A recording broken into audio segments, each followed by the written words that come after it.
The dog does not bark because he is afraid. He stays because something beneath that rotten stump is still asking to be found. Deputy Caleb Whitaker feels the leash go tight before he understands why. One moment, K9 Ranger is moving beside him through the wet Tennessee timberline with the steady discipline of a trained German shepherd, nose low, ears forward, paws silent in the red clay. The next, the dog stops so hard Caleb nearly loses his footing. 40 yards off the trail, half buried under moss and last year's leaves, stands an old stump blackened by rain and age, its center hollowed out like a mouth that has forgotten how to speak. The morning is cold enough to turn every breath pale. Fog hangs between the pines. Water drips from bare branches with the slow patience of a clock. Caleb gives the leash a gentle pull. Ranger does not move. 6 years on duty, and the dog has never ignored a command without a reason. Not once. Caleb knows that better than anyone. He is 37, broad-shouldered, white-skinned, with close-cropped brown hair under his sheriff's department cap and the kind of quiet blue eyes that have learned to look twice at things other people dismiss. Before he wore a deputy's badge in Mill Creek County, he wore marine green overseas, where small signs could mean the difference between coming home and becoming a name spoken softly at church suppers. He has trusted men. He has trusted radios. He has trusted maps. But after everything he has lived through, he trusts Ranger most. The German shepherd stands rigid in front of the stump, sable coat dark with drizzle, amber eyes fixed on the rotted wood. His body is not aggressive. It is not confused. It is certain. Caleb crouches beside him, the damp earth soaking through one knee of his uniform pants. The air smells of wet bark, iron-rich clay, and something older underneath, something sealed away from sunlight. Ranger lowers his head and presses his nose close to a twisted root. A tremor moves through his shoulders. Caleb hears the other deputies behind him pushing through the brush, radios crackling low, boots snapping small sticks underfoot. "Whitaker!" Deputy Miles calls, trying to keep his voice light. "Tell me your dog didn't drag us out here for firewood." Caleb does not answer. Ranger lifts one front paw and places it on the stump as if marking a door. Then he turns his head and looks straight at Caleb. Not at the woods. Not at the deputies. At Caleb. The look is so direct it makes the morning seem suddenly smaller. Caleb reaches toward the dog's collar, intending to guide him back, but Ranger gives one low growl, deep and restrained, the first warning sound Caleb has heard from him in years. Everyone goes quiet. Even the radios seem to fade. Somewhere above them, a crow shifts on a branch and lets out a single rough cry. Caleb slowly releases the collar. "Okay, partner," he whispers, his voice barely louder than the rain. "Show me what you found." Ranger lowers himself to the ground, chest against the mud, one ear pressed near the roots. Caleb follows, holding his breath. For several seconds, there is nothing but dripping water and wind moving through pine needles. Then, from beneath the rotten stump, faint and impossible, comes a sound so small it could almost be mistaken for the earth settling. Caleb's face changes. The other deputies see it. Ranger does not move. He only stares into the wood, steady as a promise, while Caleb raises one hand to stop everyone behind him and whispers, "Nobody touches that stump until we know what's under it." The first person to speak after Caleb's warning is not one of the deputies, but the old woman standing 20 yards back beneath a crooked hickory tree, both hands wrapped around the collar of her faded raincoat. Nora Bell looks smaller in the gray morning than she had sounded on the emergency call. 68 years old, white-haired, thin as a porch rail, with eyes the pale green of river glass, she watches Ranger as if the dog has finally heard what nobody else would. Her little house sits beyond the tree line, a weathered blue farmhouse with a sagging screen door and 2 rocking chairs on the front porch, one used every day and one left empty for more than a decade. Folks in Mill Creek know Nora. They know she bakes lemon pies for the church pantry, leaves seed for cardinals in winter, and still wears her wedding ring even though Daniel Bell has been gone so long most people have stopped saying his name. They also know she has called the sheriff's office 3 times in the past month about strange sounds coming from the woods behind her property. Breathing, she said once. Tapping, she said another time. Like something under the ground trying to remember daylight. Most of the town had been kind about it in the way small towns can be kind when they do not believe you. They brought casseroles. They offered to check her gutters. They told her storms make old trees groan and creek beds shift after heavy rain. But they did not listen. Caleb had listened because Ranger had lifted his head the moment Nora's address came over the radio, long before they reached her driveway. Now the dog stays pressed low to the mud, one ear near the roots, while Caleb stands slowly and turns to her. "Mrs. Bell," he says gently, "how long have you been hearing it from this spot?" Nora's lips tremble, not from cold. "I did not know it was this spot," she says. "I just knew it came from the woods. Mostly after midnight. Sometimes before dawn. I would open the kitchen window and hear a little knock, then nothing. I thought maybe it was Daniel's old shed settling, but the shed is gone." Deputy Miles exhales, glancing toward the stump. He is younger than Caleb by 10 years, good-hearted but too quick to smile when he is uncomfortable. "Ma'am, tree roots can make odd noises after flooding. Air pockets under wet soil can shift around. It happens." Nora nods as if she has heard that explanation too many times to fight it again. "Yes, sir. That is what they all said." Ranger suddenly lifts his head and looks toward her. The movement is sharp enough to silence everyone again. He rises, walks 3 careful steps, and stops beside Nora instead of the stump. The German Shepherd does not jump. He does not beg. He simply stands between her and the others, his damp shoulder brushing her coat, his amber eyes turned outward like a guard at a chapel door. Nora looks down at him, and something in her face breaks open softly. "You believe me?" she whispers. Caleb sees it then, the way her fingers shake around a folded handkerchief embroidered with a single blue flower. Not guilt. Not confusion. Exhaustion. The kind that comes from telling the truth alone for too long. He looks back toward the rotten stump, toward the black hollow, and the roots twisted like old hands gripping secrets in the Tennessee clay. Behind them, the fog begins to thin, and the first weak sunlight touches Ranger's wet fur. Caleb lowers his voice. "Mrs. Bell, today we are going to listen all the way through." By 7:30 that morning, the quiet woods behind Nora Bell's farmhouse no longer felt like the kind of place where children chase fireflies in July or churchmen cut fallen branches after storms. It felt watched. Caleb notices it in the way Deputy Miles stops making jokes, in the way the other 2 deputies keep their hands still near their belts, not afraid, only alert, and in the way Nora keeps looking toward the narrow dirt road that runs past her property toward the old sawmill. Ranger notices it before anyone else. His ears turn first. Then his head. A low rumble moves through his chest, soft enough to miss if Caleb were not listening for it. Through the thinning fog comes the sound of tires pressing over wet gravel. A dark green pickup truck appears between the trees, clean except for mud on the wheel wells, moving slow, almost careful. It stops beside the broken fence line near the edge of Nora's land. The driver steps out with a travel mug in one hand and a folded orange safety vest tucked under his arm. Travis Pike is 44, tall, white-skinned, broad through the shoulders, with sandy hair combed back from a forehead that always seems to shine as if he has just stepped from warm office light instead of cold morning air. In Mill Creek, people know him as the man who sponsors the Little League team, pays for the 4th of July fireworks, and keeps the lumber yard running when other small businesses have folded. He smiles like a man used to being believed. "Morning, deputies," Travis calls, lifting one hand. "Nora, you all right?" Nora gives a small nod, but she does not step away from Ranger. Caleb sees that. He also sees Travis look at the stump once, fast, then look away too quickly. "We have the area under control," Caleb says. Travis glances at the mud, the roots, the deputies gathered near the blackened wood. "That old section is unstable," he says. "We had run off from the ridge all night. If that stump gives, somebody could break an ankle or worse." Best thing is to tape it off and come back with county equipment. His voice is reasonable. Almost kind.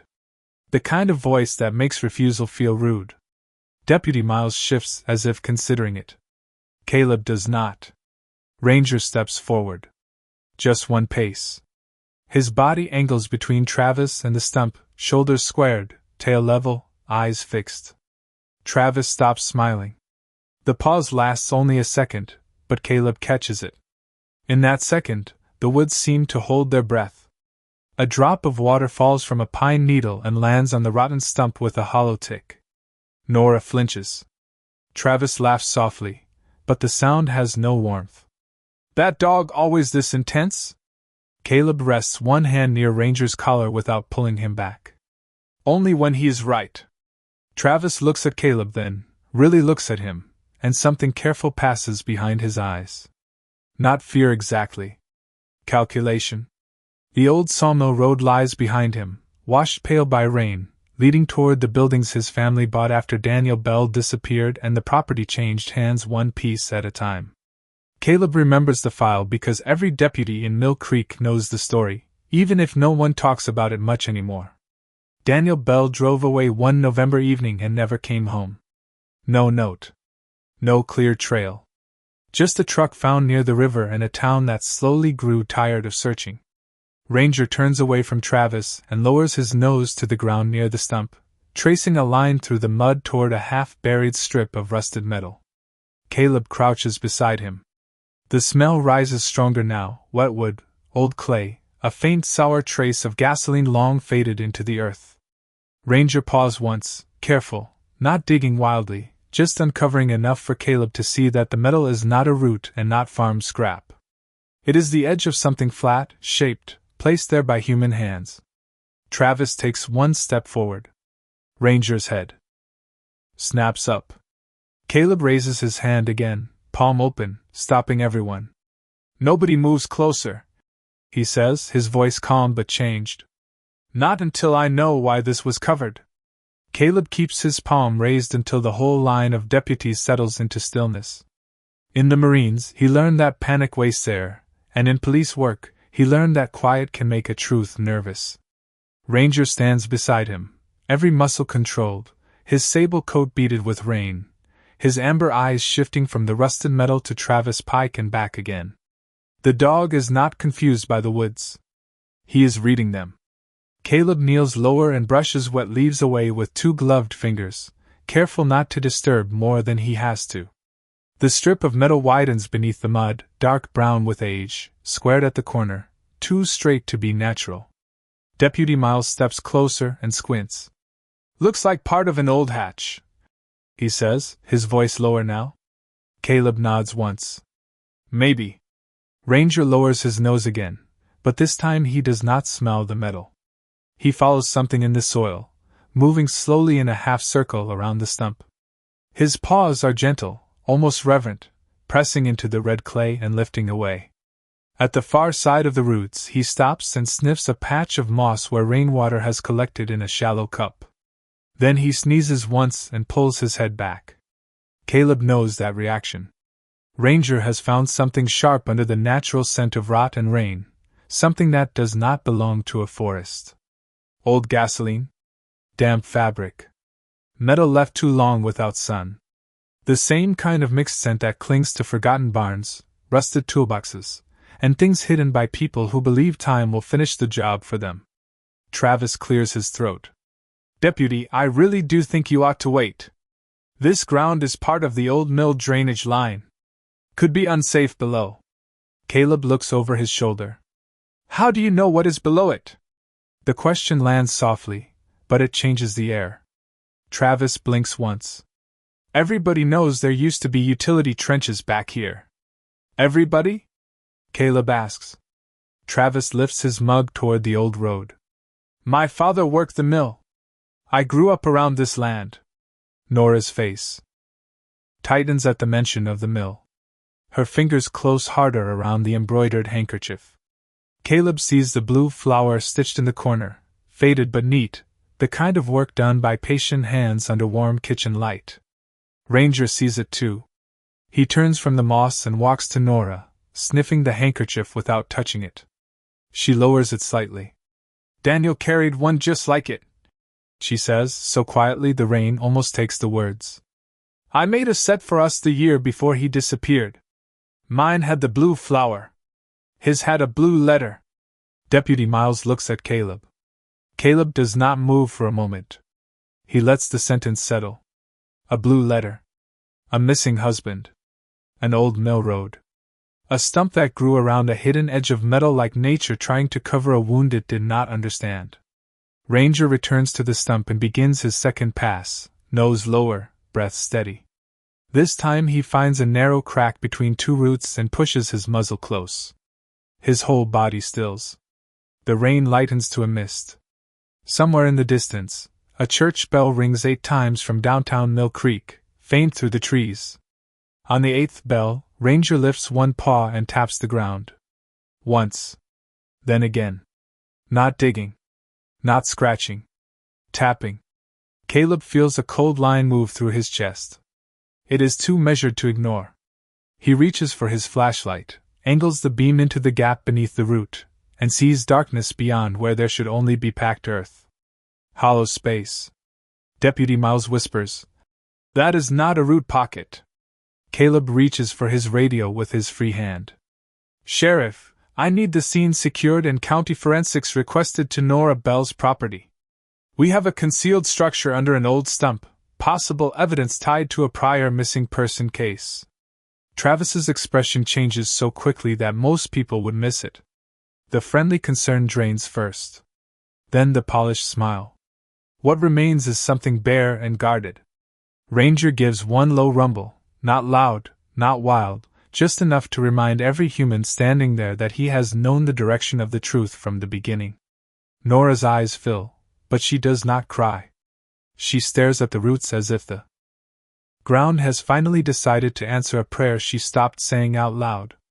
Caleb stands slowly, mud on one knee, rain on his cap, and looks at the rotten stump with a kind of respect. "We do this carefully," he says. "Whatever is under there has waited long enough." Within 15 minutes, the woods begin to change from a lonely patch of rain-soaked timber into something official, measured, and tense. Yellow seam tape stretches from a hickory trunk to a fence post, bright against the gray morning. Sheriff Alan Mercer arrives in a white county sport utility vehicle, followed by 2 evidence technicians in navy jackets and rubber boots. The sheriff is 61, silver-haired, white-skinned, and built like an old oak, the kind of man who speaks rarely because people in Mill Creek have spent 30 years learning to listen when he does. He steps over a shallow run of muddy water, studies Caleb's face, then studies Ranger, still posted near the stump as if he has been assigned by something higher than the badge. "Your dog is certain?" Mercer asks. Caleb does not look away from the roots. "He has been certain since we got here." That is enough for the sheriff. He nods to the technicians, and the slow work begins. No shovels at first. No heavy tools. Just gloved hands, small brushes, careful photographs, and the soft click of cameras preserving each inch of wet ground before anyone disturbs it. Travis Pike stands outside the tape with his arms folded, his orange safety vest hanging useless from one hand. He watches with a patient face, but patience can be a mask, and Caleb has seen masks worn better than that. Nora sits on a fallen log where Deputy Miles has placed his rain jacket beneath her. She looks cold, but she refuses to leave. Her eyes stay on the stump, not with fear now, but with the stunned focus of someone standing at the edge of a door she has waited years to see open. Ranger leaves the roots only once. He walks to her side, touches his nose gently to her sleeve, then returns to the stump. That small gesture does more for her than any blanket could. One of the technicians, a young woman named Paula Green, kneels near the far side of the root ball and lifts a narrow strip of cloth from the mud with tweezers. It is brown with age and water, but one corner holds a faded mark in blue thread. A letter. Maybe an N. Maybe not. The woods go very still around it. Deputy Miles glances at Nora before he can stop himself. It is only a glance, quick and uncertain, but Nora sees it. Travis sees it too. He steps closer to the tape, his voice gentle in a way Caleb does not like. Nora, is that yours? The question sounds harmless. It is not. It moves through the group like a cold draft under a closed door. Nora opens her mouth, but no words come. She looks down at the handkerchief in her own hands, the clean one with the blue flower, then at the muddy scrap held in the air. I do not know, she whispers. I cannot tell. Travis lowers his eyes with practiced sadness. You have been out here often, have you not? Walking the woods at night, listening for sounds. Maybe you dropped something and forgot. Caleb turns his head slowly. Ranger does too. The dog's ears flatten just a little, not in fear, but in warning. Sheriff Mercer's jaw tightens. Mr. Pike, let us not help the evidence say things it has not said yet. Travis raises one hand. Of course, Sheriff. I am only trying to help. Caleb hears the lie not in the words, but in the ease of them. Ranger steps away from the stump and moves directly in front of Nora again, placing himself between her and Travis. No growl this time. No bark. Just a living wall of muscle, loyalty, and quiet judgment. Nora's fingers tremble against the folded cloth in her lap. Daniel had blue thread too, she says, voice thin but steadying. I used the same spool for both of us. His letter was not perfect because my hand slipped when I made it. He said that made it better. Caleb looks to Paula. Photograph the scrap, bag it, and mark the location. Then check the thread color against Mrs. Bell's handkerchief, but nobody draws conclusions yet. Paula nods and lowers the cloth into an evidence bag. Ranger watches the bag for a moment, then suddenly turns back to the stump and paws once at the crack beneath the root. A hollow sound answers, clearer than before. Not loud. Not dramatic. Just a dull wooden note from somewhere underneath. Nora covers her mouth. Deputy Miles takes one step back. Even Travis loses color in his face, just enough for Caleb to see the truth trying to rise through him. Sheriff Mercer steps beside Caleb, reins sliding from the brim of his hat. All right, he says quietly. Open it. Ranger lowers himself beside the roots, eyes fixed, breathing slow and steady, as if he knows the buried years are about to speak. The evidence team works as if the whole forest is holding something fragile in its hands. Paula Green marks the exposed metal edge with a small yellow flag, then uses a narrow trowel to clear the clay packed against it. Another technician photographs the roots from every angle, while Sheriff Mercer keeps everyone behind the tape except Caleb and Ranger. The stump does not give up its secret easily. Its old roots have grown over the hatch like fingers closed around a memory, and every movement must be slow, patient, respectful. Ranger lies 3 feet away, chin low, eyes open, not resting, only waiting. Caleb watches the dog more than the ground. When Ranger's ears twitch, Caleb stops the technician. When Ranger exhales and settles again, they continue. No one laughs now. No one calls it tree noise. Even Deputy Miles stands with his hat in both hands, his earlier doubt replaced by the quiet shame of a man who has realized an old woman had been braver than all of them. At last, Paula clears enough mud to reveal a rusted ring handle set into a square wooden panel beneath the metal lip. The wood is dark, swollen, and soft at the edges, but the shape is unmistakable. A hatch. Hidden under roots, rain, and years. Sheriff Mercer looks at Caleb. Caleb looks at Nora. She is standing now, one hand pressed to her chest, the other holding the handkerchief so tightly the blue flower disappears inside her fist. Travis Pike has not spoken in several minutes. That silence draws Caleb's attention more than any protest could have. The man who always had an answer now watches the hatch like it has learned his name. Paula threads a strap through the handle and steps back. 2 deputies pull gently once. Twice. The panel resists with a low groan of wet wood. Ranger rises. His body goes still. On the 3rd pull, the hatch opens just enough for cold air to breathe out from below. It carries the smell of damp boards, old paper, rust, and something sealed away from mourning for far too long. Nora makes a sound so small it is almost a prayer. Caleb takes the flashlight from his belt and angles the beam into the darkness. Wooden steps descend 6 feet into a narrow underground room, not a natural hollow, not an animal den, but a man-made cellar lined with old support beams from the sawmill days. At the bottom, half covered by fallen dirt, sits a gray metal box. Beside it are curled papers and plastic sleeves, a cracked lantern, and a weathered work glove. Nothing moves. Nothing threatens. Yet the sight carries more weight than noise ever could. Sheriff Mercer calls for the ladder and more photographs before anyone enters. Caleb waits because procedure matters, but his eyes remain on the box. Ranger takes 1 step toward the opening and then stops, looking back at Nora. Not at Caleb. At Nora. It is the first time all morning the dog seems less like he is searching and more like he is returning something. When the ladder is lowered and the air is tested safe, Paula climbs down first, her boots touching the cellar floor with a soft wooden creak. She photographs the box, then wipes mud from its lid. Faded white letters appear beneath the grime. Bell timber accounts. Nora's knees weaken, and Deputy Miles steadies her without a word. Travis turns as if to leave, but Sheriff Mercer's voice cuts through the trees, calm as a church bell. "Mr. Pike, stay where you are." Ranger's eyes lock on Travis. Caleb hears his own heartbeat in the quiet. Paula opens the box only after every camera is ready. Inside are ledgers, land contracts, envelopes sealed in plastic, and a small brass name tag dulled by age. She lifts it carefully into the light. The engraved letters are worn, but they are still readable. Daniel Bell.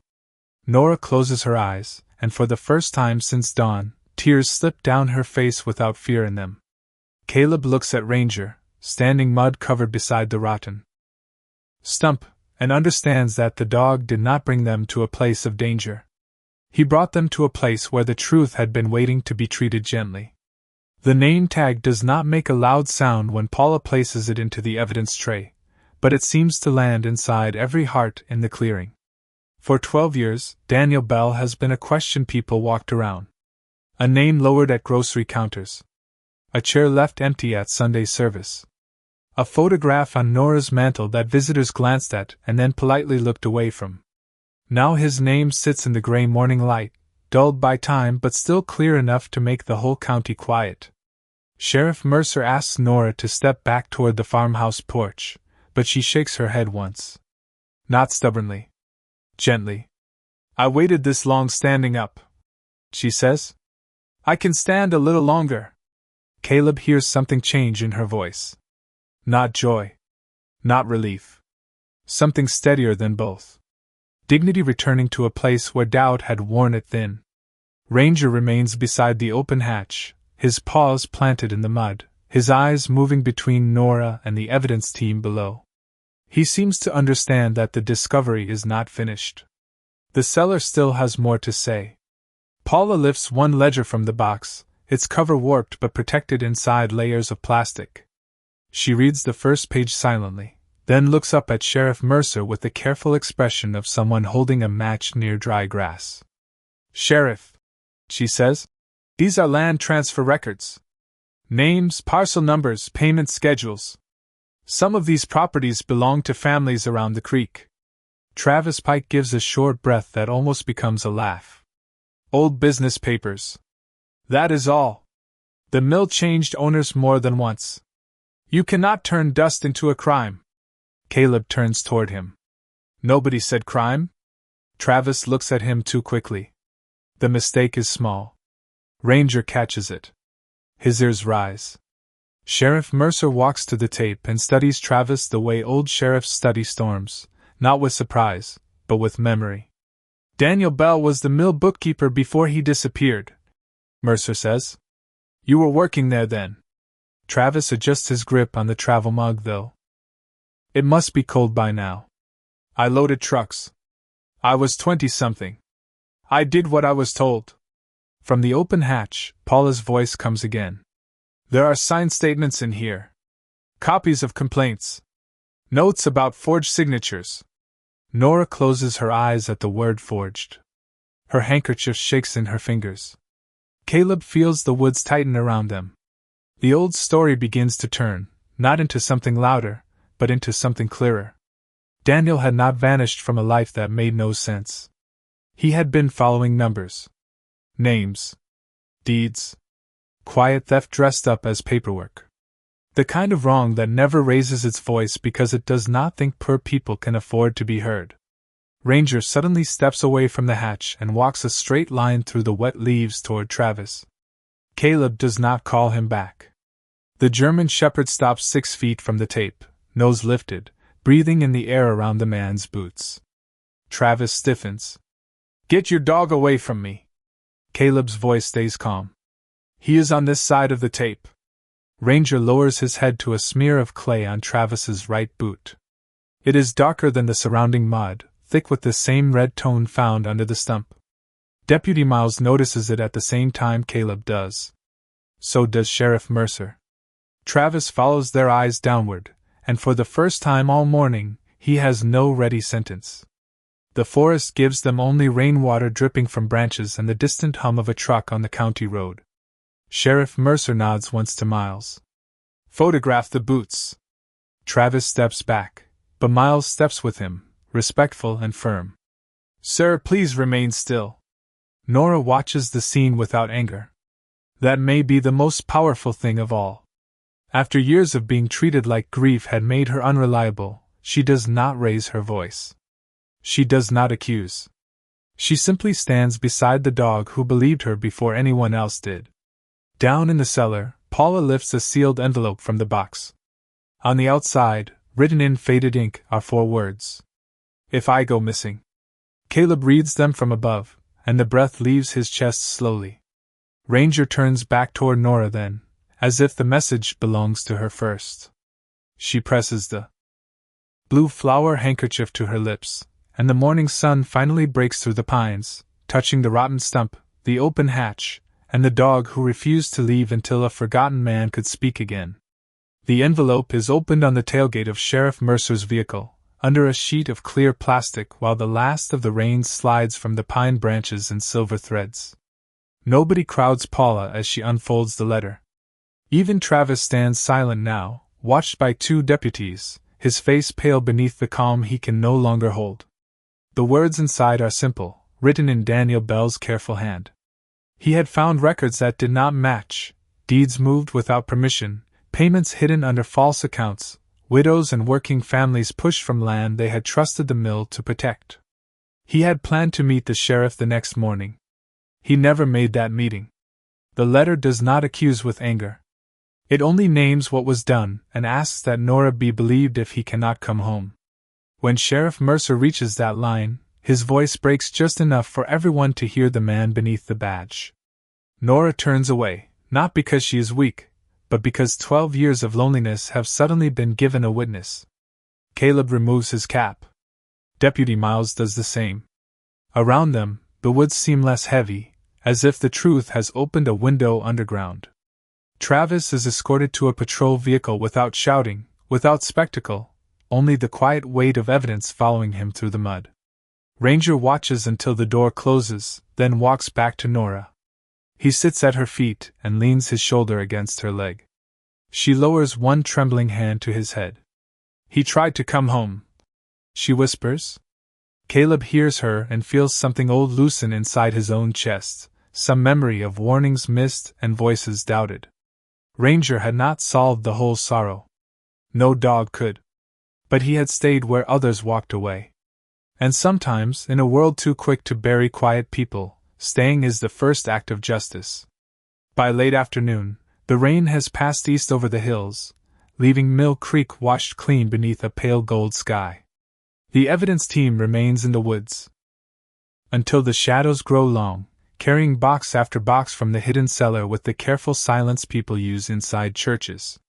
The stump still stands, hollow and black, but it no longer looks like a thing of decay. It looks like a marker. A witness.